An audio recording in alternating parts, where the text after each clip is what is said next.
नमस्कार। दिन भर की बड़ी खबरों में आपका स्वागत है। मैं हूं प्रिया और आइए नजर डालते हैं अब तक की कुछ मुख्य खबरों पर। सबसे पहली खबर, इजराइल सेना ने बुधवार को गाजा के सबसे बड़े जाबलिया शरणार्थी शिविर पर हवाई हमले की जिम्मेदारी ली है और कहा है कि 7 अक्टूबर को हमले के लिए जिम्मेदार हमास ने शीर्ष नेताओं में से एक हमले में मारा गया है। एक्स पर पोस्ट में इजराइल डिफेंस फोर्स ने कहा कि IDF लड़ाकू विमानों ने हमास की सेंट्रल जाबलिया बटालियन के कमांडर इब्राहिम बेयारी को मार गिराया है। बेयारी 7 अक्टूबर को आतंकी हमले में एक जिम्मेदार नेताओं में से एक था। इजराइल क्षेत्र ने हमास की कमान और नियंत्रण को नुकसान पहुंचाया है और बड़ी संख्या में आतंकवादियों को भी मार गिराया है जो बेयारी के साथ थे। इसके अलावा हमले के बाद भूमिगत आतंकवादी बुनियादी ढांचे को ध्वस्त किया। IDF क्षेत्र ने निवासियों में अपनी सुरक्षा के लिए दक्षिण की ओर जाना अपना आह्वान दोहराया है। संयुक्त राष्ट्र के अनुसार जबलिया गाजा पट्टी के साथ 8 शरणार्थी शिविरों में से सबसे बड़ा है। मंगलवार को हवाई हमले का बचाव करते हुए IDF के प्रवक्ता लेफ्टिनेंट कर्नल जोनाथन कॉर्निसिक ने कहा कि शरणार्थी शिविर की बेयारी में मारने का निशाना बनाया गया है। CNN ने कॉर्निसिक के पत्रकारों के हवाले से कहा कि वे IDF के खिलाफ सक्रिय रूप से समन्वय, संचालन और लड़ाकू गतिविधियों का नेतृत्व कर रहा था। IDF के प्रवक्ता ने कहा कि बेयारी की गतिविधियां 2004 से पहले की हैं, जब उसने अशदोद में एक हमले की साजिश रची थी जिसमें 13 इजरायली मारे गए थे। अगली खबर, समाजवादी पार्टी के नेता स्वामी प्रसाद मौर्य को इलाहाबाद हाईकोर्ट से लखनऊ बेंच से बड़ा झटका मिला है। बता दें कि कोर्ट ने रामचरितमानस की प्रतियां चलाए जाने के मामले में प्रतापगढ़ में दर्ज मुकदमे में सपा नेता को राहत देने से इनकार कर दिया है। साथ ही न्यायालय ने कहा है कि उक्त मुकदमे को खारिज नहीं किया सकता, यह निचली अदालत में चलेगा। यह आदेश न्यायमूर्ति सुभाष विद्यार्थी की एकल पीठ ने स्वामी प्रसाद मौर्य की याचिका को खारिज करते हुए पारित किया है।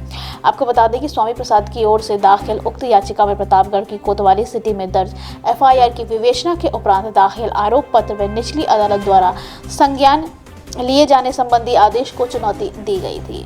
उक्त मामले में 1 फरवरी 2023 को अधिवक्ता संतोष कुमार मिश्रा ने कोतवाली सिटी में स्वामी प्रसाद व रानीगंज के सपा विधायक डॉक्टर RK वर्मा तथा अन्य के खिलाफ FIR दर्ज कराते हुए आरोप लगाया था कि हिंदुओं के सर्वश्रेष्ठ ग्रंथ की प्रतियां अभियुक्तों द्वारा जलाई गई हैं।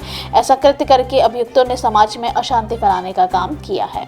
दरअसल मुजफ्फरनगर में सपा के महासचिव और पूर्व मंत्री स्वामी प्रसाद मौर्य का पुतला फूंकने के मामले में थाना सिविल लाइंस ने क्रांति सेना के पदाधिकारी को क्लीन चिट दे दी है। पुलिस ने विवेचना कर मामले में फाइनल रिपोर्ट लगा दी है। सपा के महासचिव एवं पूर्व मंत्री स्वामी प्रसाद मौर्य को 2 माह पूर्व समाज को लेकर टिप्पणी की थी।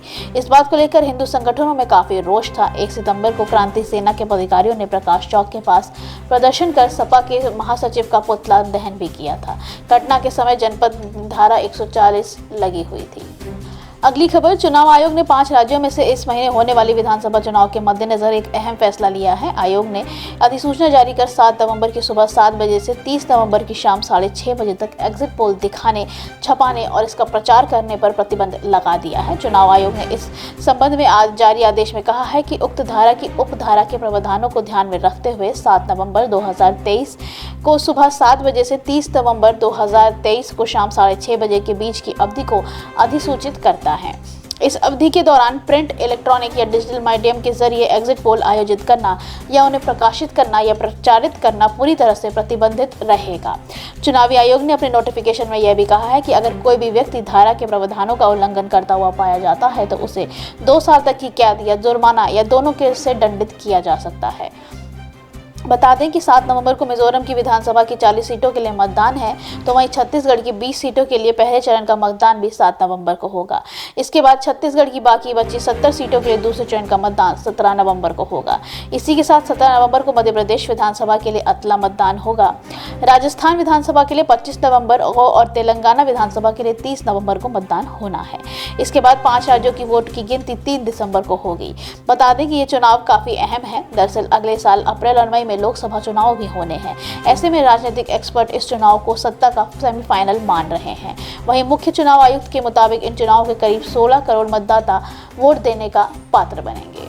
अगली खबर, मराठा आरक्षण को लेकर डिप्टी CM देवेंद्र फडणवीस ने कहा है कि कुछ लोग जानबूझकर हिंसा फैला रहे हैं।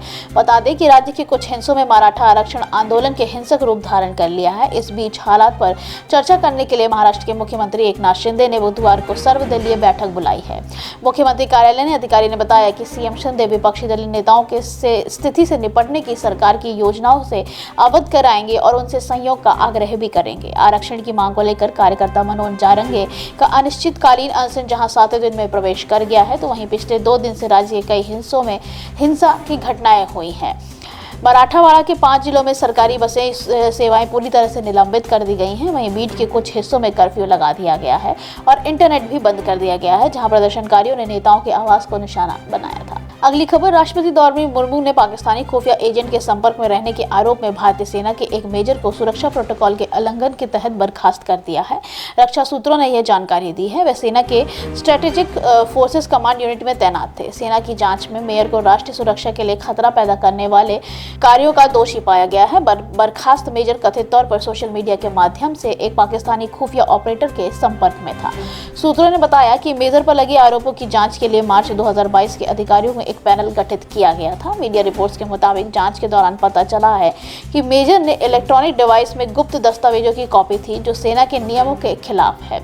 सूत्रों ने ये बताया कि जांच के दौरान कुछ वरिष्ठ अधिकारियों के साथ मेजर की दोस्ती की भी जांच की गई और कहा जा रहा है कि पटियाला पैक के नाम से एक व्हाट्सएप ग्रुप के कुछ सदस्यों के भी इस जांच के दायरे में आए हैं। सेना ने सोशल मीडिया नीतियों का उल्लंघन करने और व्हाट्सएप ग्रुप का सदस्य होने के लिए एक ब्रिगेडियर और एक लेफ्टिनेंट कर्नल को कारण बताओ नोटिस भी जारी किया है। इस व्हाट्सएप ग्रुप पर आपत्तिजनक सामग्री शेयर की जा रही थी।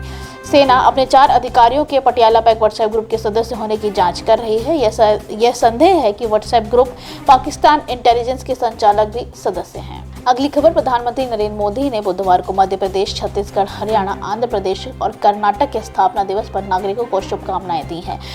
अपने एक्स पे पोस्ट में एक सीरीज में मोदी ने इस अवसर पर नागरिकों को शुभकामनाएं दी। उन्होंने आंध्र प्रदेश के लोगों को इसके स्थापना दिवस पर शुभकामनाएं देते हुए पोस्ट किया कि आंध्र प्रदेश स्थापना दिवस के महत्वपूर्ण अवसर पर इस गतिशील राज्य के लोगों को मेरी हार्दिक शुभकामनाएं। अपनी असाधारण प्रतिभा, अटूट संकल्प और दृढ़ता के साथ एमपी के लोगों ने उत्कृष्टता के विभिन्न क्षेत्रों में अपनी छाप छोड़ी है। मैं उनकी निरंतर समृद्धि और सफलता के लिए प्रार्थना करता हूं। मोदी ने एक अन्य पोस्ट में कर्नाटक के लोगों को शुभकामनाएं दी। इस कन्नड़ राज्योत्सव पर हम कर्नाटक की भावना का जश्न मनाते हैं, जो प्राचीन नवाचार और आधुनिक उद्यम का उद्गम स्थल है। इसे लोग गर्मजोशी और ज्ञान का मिश्रण है। महानता की ओर राज्य निरंतर यात्रा को बढ़ावा देते हैं। कर्नाटक का विकास, नवाचार और प्रेरणा जारी रहे। प्रधानमंत्री ने मध्य प्रदेश, छत्तीसगढ़ और हरियाणा के लोगों को भी उनके स्थापना दिवस पर बधाई दी। अगली खबर, विपक्ष की राष्ट्रव्यापी 72 घंटे की रेल, सड़क और जलमार्ग नाकाबंदी के पहले दिन पूरे बांग्लादेश में कम से कम 4 लोगों की मौत हो गई है, जबकि 500 से अधिक बीएनपी जमात के लोगों को गिरफ्तार किया गया है। देश भर में 14 जिलों में 26 हिंसक झड़पों की खबरें आई हैं। इस दौरान 24 से अधिक सार्वजनिक बसों में आग लगा दी गई है, जबकि 18 बसों की तोड़फोड़ की गई है।